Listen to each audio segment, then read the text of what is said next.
Welcome to another Into the Astral Lands podcast. I'm your host, Eric Malachite, and today I've got Kim Beall on to talk about her debut novel, which is titled 7 Turns. Came out last year. She's apparently just put the finishing touches on the sequel. We're going to be talking about that and plenty more for you to get excited about. Kim, why don't you go ahead and introduce yourself to our listeners?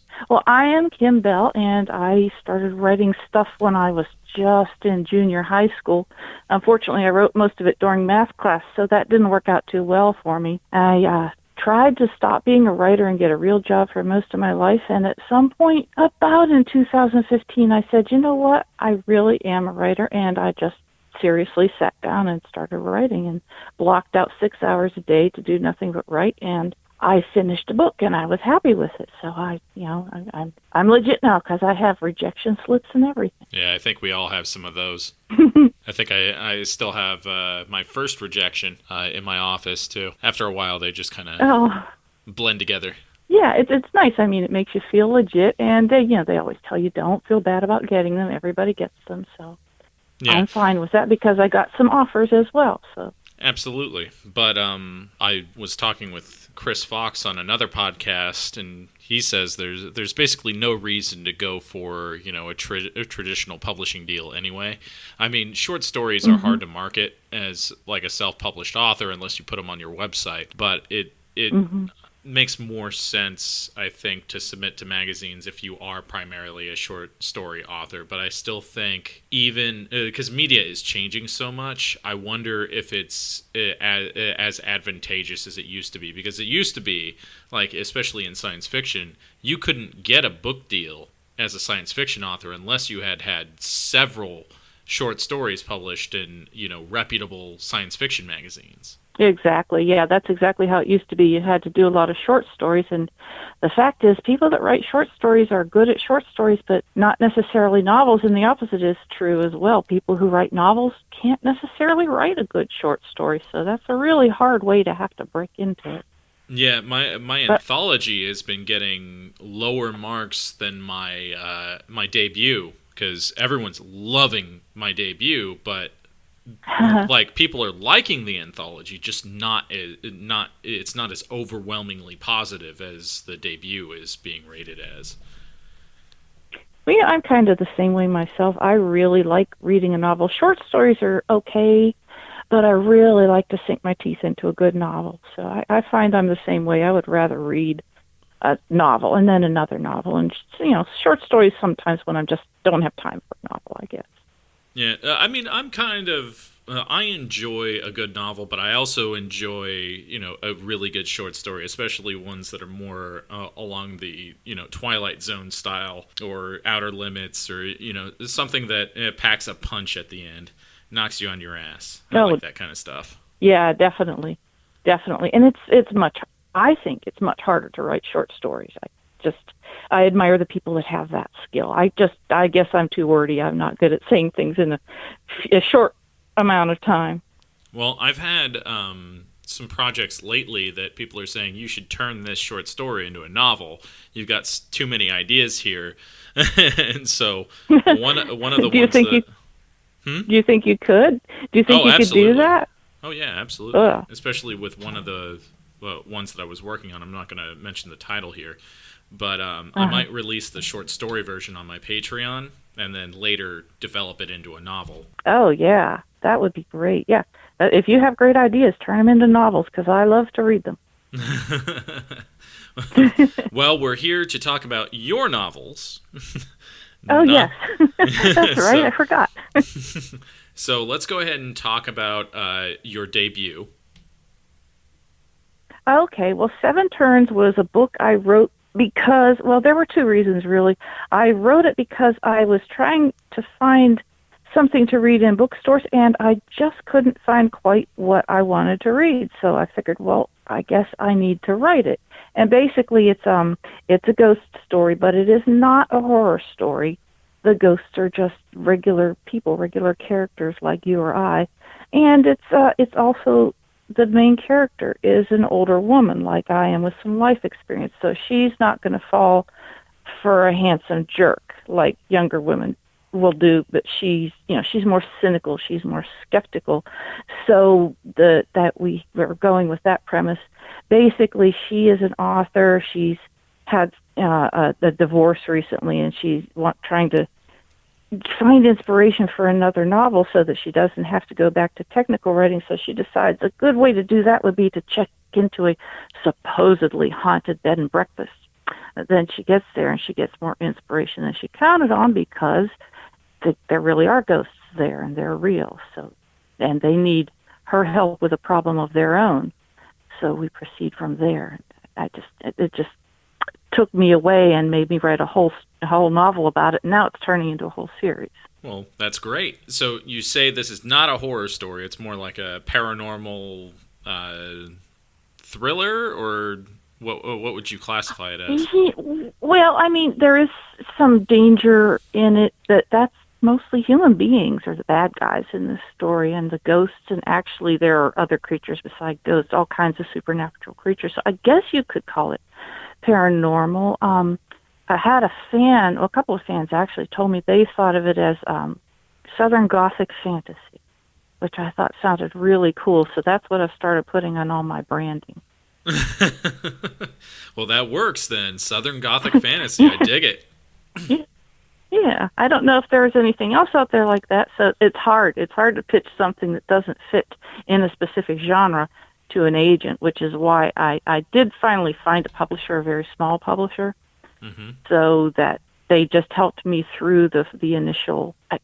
Publishing is tricky, and I didn't know all the ins and outs of it. So doing it through them, through this small publisher, helped me understand. But now that I've gone through that, I think I really will be able to go ahead and do it myself next time.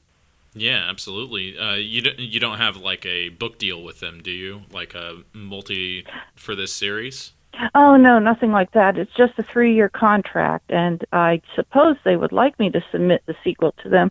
But I think that, with the cover art and the editing and things like that, I really think I could do a better job myself, or hire somebody that can do a better job. Yeah, that's the thing, too. I mean, you might want to check the fine print of your contract, check with a lawyer to make sure that you don't have to submit the concept for the sequel to them first. Like, if they get... Because some publishers get first option if they publish your first book. And they say, well, we want to know what your second book is going to be, so you have to query us, or... whatever. So you might want to check into that. Yeah. But you're absolutely I will. right. That was good advice. I really should read the fine print and just make sure that I can go ahead and get away with that. Absolutely. I have not worked with a publisher myself. I was starting to query for Echoes of Olympus Mons, but I'm in such a niche genre. I know that the book has cross-genre appeal, but a publisher is not necessarily they're not going to have the passion that I have for it. And yeah, exactly. It really is a hard sell, bending genres. It's a hard sell with agents and publishers. Yeah.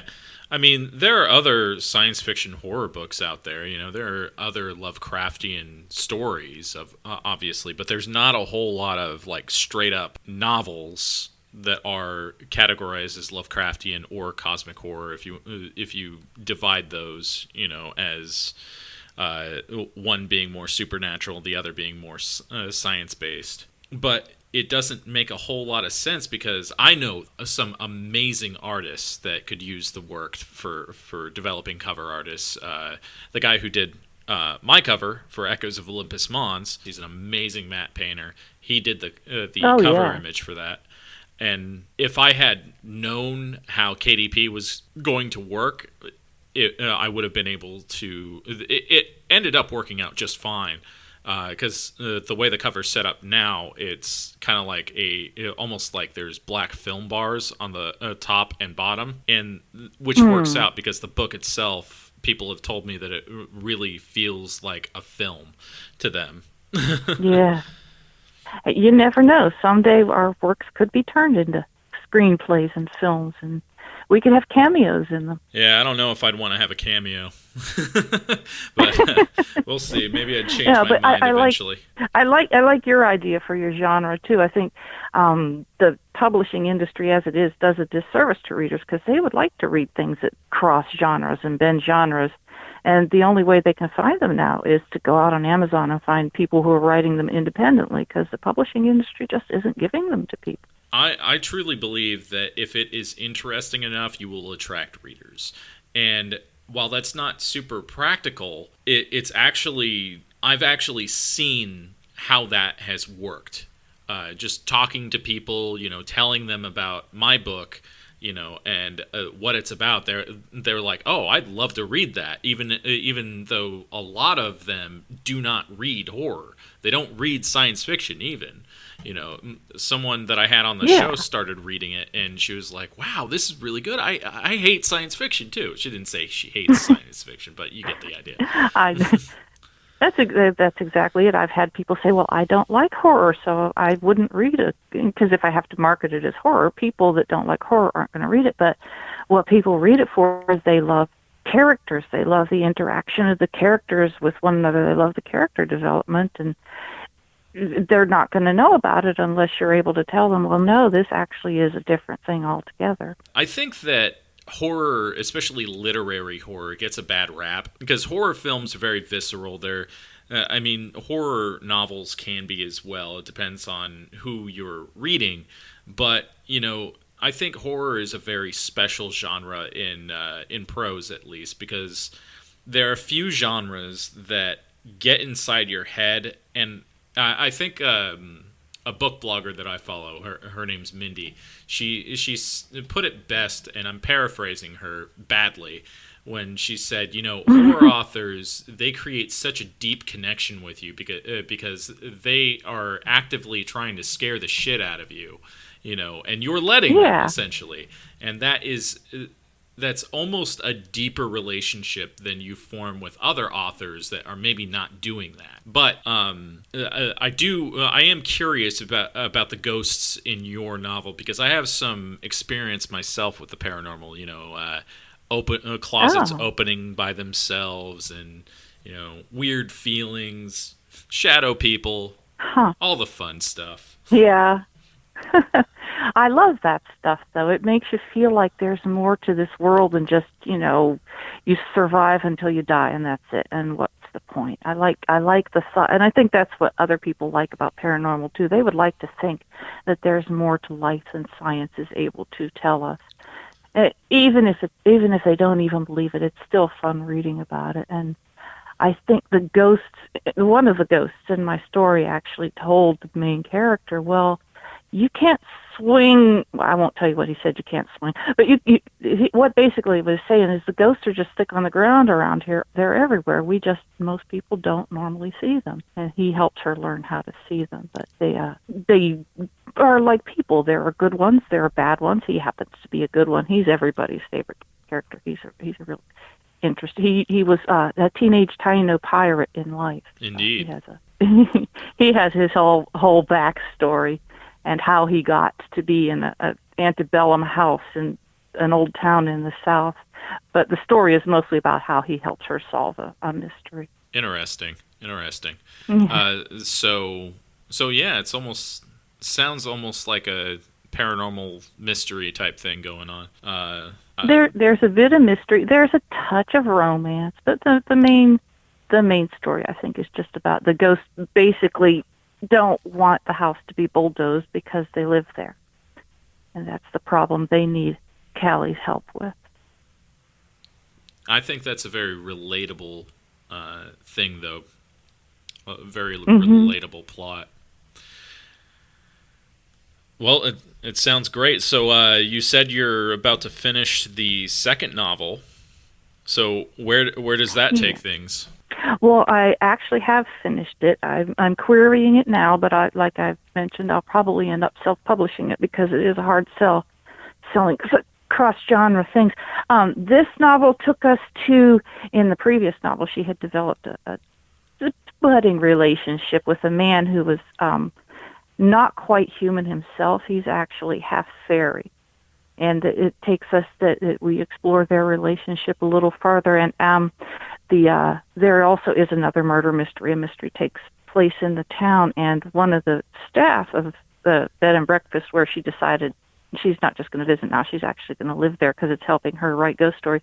But one of the staff is accused of committing a murder, and she needs the help of the ghosts and the fairies to solve that murder so that her friend doesn't end up spending his life in jail. Oh, well, that's interesting. Yeah. That's an interesting place to take that. Okay, so I've got a question for you. Since you've been through this, and I know you're sort of traditionally published, but you are thinking about self-publishing. Since you've been through that gambit, I think you have a unique outlook on that process. What is the advice that you would give to a fledgling author who's just starting their journey? Well, the main thing I would say is write the story that's in you. Don't write for the market. I mean, unless that's really just you want to write what people want to read for money, that's fine too.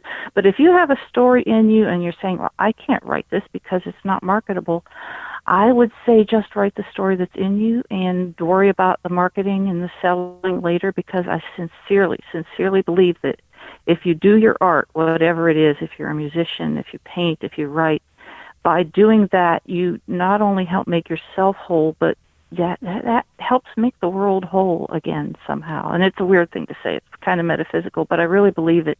That would be my advice. Don't worry about the market. Write the story that is in you to write. You know, I think I agree with that. I think if I had been concerned about writing to market, I would never have written Echoes the way that I did, because it just kind of poured out of me. And I want to read it now that you've described it to me. It sounds like the kind of thing I would enjoy. Yeah. I'll have to send you a link to my street team, because the files are on there. Oh, yeah, absolutely. Absolutely.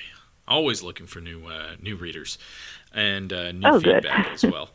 But we were also talking about something else in our initial chats when leading up to this podcast. You had said something pretty... Oh yeah, now I remember. You were talking about an author that you were kind of talking about your writer's block or something. Can you talk about that? Yeah, that was Charles DeLint, whose work I was very into at the time, and I still admire him very much. He's still writing great stuff, although most of it's not for adults anymore. But he was saying something on an internet forum. This was back before we had chat rooms and things like that. And he said, and I said, well, it's easy for you. You have a wife to cook and clean, and you can just write. And I expected him to, give me a big song and dance. But he said, nope, you know what? Writers write. You know the drill. Just do it. And that was like the best advice anyone had ever given me. And all my excuses for why I'm not writing, just, writers write, so do it. So I started doing it. Oh yeah, absolutely. I was actually slowing down quite a bit, gearing up for getting Echo's copy edited and stuff, and I read Chris Fox's 5,000 words per hour, and recently I've had Chris on the show, and it has been such a help to me as far as just getting the writing out of the way in the morning, because I wake up stupid early. So I'll sit there for a couple hours in the morning having my coffee. I put a stopwatch on, and I close down social media. I play appropriate mood music, and I just write my ass off. And that works for me. Yeah. Yeah. That's a great idea.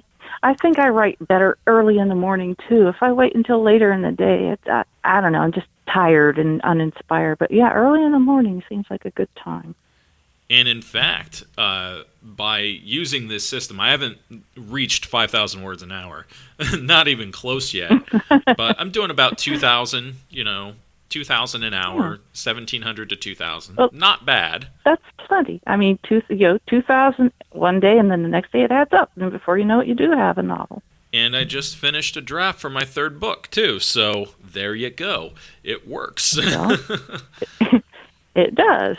one step at a time. Yeah, absolutely. And a lot of people are just see see all of those words, and the blank page is just so daunting. And you really you got to get that first draft done. That's Oh, yeah. you're going to learn so much about yourself as a writer. You might not even publish that manuscript because maybe it's a piece of shit. I never published my first manuscript either, but some people do. Some people write masterpieces. It's like sticking a pinhole in the dam. The words are not going to start flowing until you just start writing the first few. It'll flow if you just let it. But you can't just sit there and look at the blank page and say, what should I put on it? Just put anything on it. Write, what should I put here? Just to get yourself started, you got to at least do that. Yeah, and he talks a lot about outlining and outlining being important. I do a lot of outlining in my head, so that's probably something that's slowing me down because I haven't written my outline down because I hate doing that. But he makes some good points. He makes some good points as far as that goes.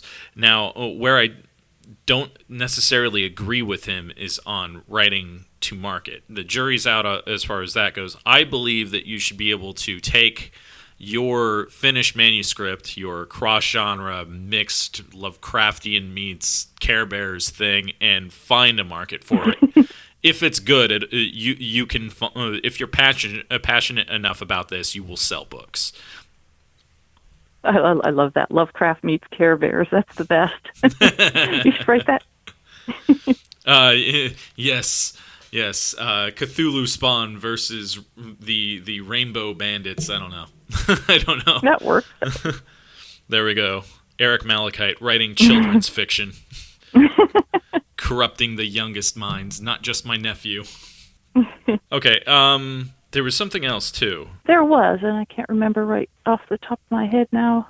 It was related to what Charles DeLint told me. Well-meaning people, even other writers, will tell you it's okay if the only person who ever reads your work is you. Yeah, but you know what? I think it's like a conversation. I really am writing for other people. I'm trying to give them what they want, not necessarily what the publishing industry wants, but people want to feel something, and they want to have hope, and they want to be validated and feel strong. And I think that's really what I'm writing for. I am writing for them. So if I know that I gave them something that helps make their life a little richer, that makes me happy.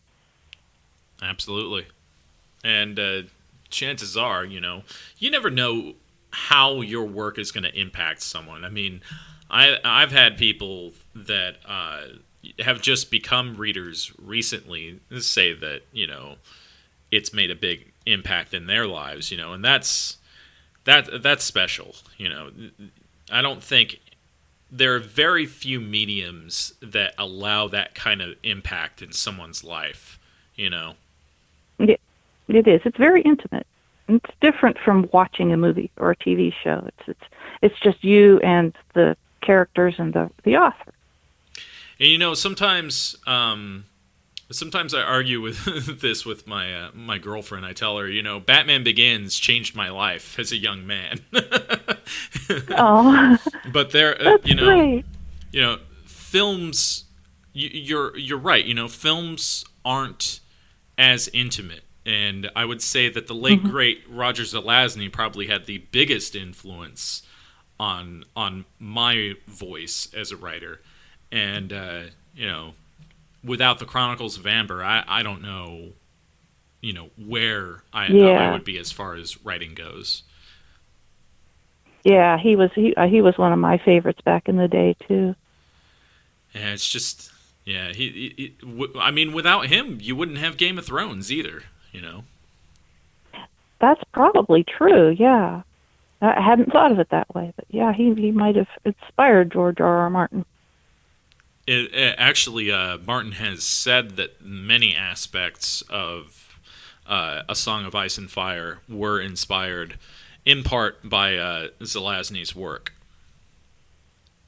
That's great. I never thought of that, but yeah, I could see that. And I like Zelazny's sense of humor, too. I just thought he would just throw a zinger in there and you wouldn't even realize it was a joke until you had read half the rest of the page, and then you go, oh, I get it.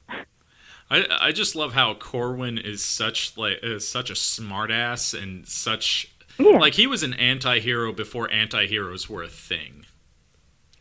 yeah, and I do. You got to love the smartasses. I like to think my main character is a smartass in a quiet and cynical kind of way. I just have to appreciate someone who has actually also read Chronicles of Amber. Oh no, I love that. I read all that stuff back in the day. Everything I could get that even slightly smacked of science fiction or fantasy. I think I read it all. Yeah, I have most of his works on my bookshelf. There's only one that I haven't read yet. It's on my bookshelf, but it's what is it? Lord of Light, and I haven't been able to get into that one yet. But Neil Gaiman recommends that one because it sort of inspired American Gods. Oh, no, that rings a bell. I don't know if I've read it or not. I have to go back through all my old books. Oh, I know yeah. I've got it somewhere. I know I have. I think I just Have haven't them all. been. Yeah, I think I just haven't been in the mood for it just yet. But I'll be in a Zelazny mood eventually.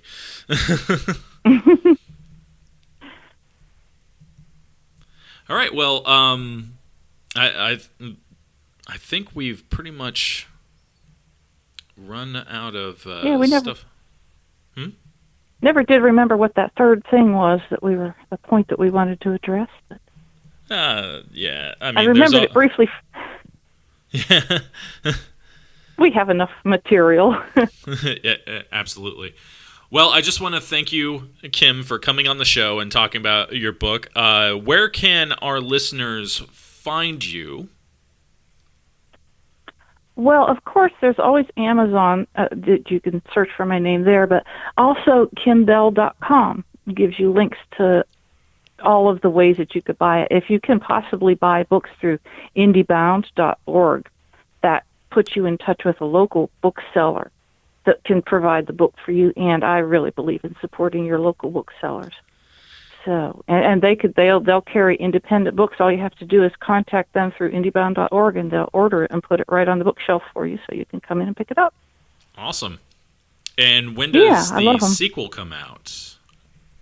If I don't get some nibbles from an agent by about May, I am going to go ahead and self-publish it. So it should come out shortly after May in any. Well, I mean, unless I get a traditional publisher because they take forever.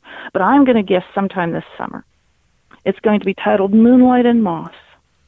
Okay, well, you keep me posted on that. And on social media, how can people connect with you? On Twitter, I am Kim Beall's Ghost. All right. That works. And I have a Facebook author page as well, but Facebook's URLs are really long. So if you could just find that by going to my website and clicking the link that's there to the Facebook page. And I'll have that in the description for the YouTube version of this podcast as well. Perfect. Okay, well, thank you once again for coming on. All right. Well, thank you for the invitation. This was fun. Absolutely. Anytime. Big thanks to Kim Beall for coming on the show. Remember to hit that like button, smash that subscribe button, and ring that bell because YouTube is stupid, and I will see you on the next Into the Asherlands podcast. Hey guys, just a quick spot. My debut novel is currently out. It's called Echoes of Olympus, Mons, and it's getting great reviews right now. You should check it out if you dig this kind of content. There's going to be more stuff coming to the channel soon. I've been in sort of a transitionary phase that I've been rethinking things for the channel. There will be some announcements soon toward that end. But definitely check out Echoes and let me know what you think. It's currently available on Amazon, on Kindle, print, and it is available on Kindle Unlimited. If you've got a membership for that, you can check it out that way. But I will see you guys very soon. And as always, take it easy, and I'll see you next time.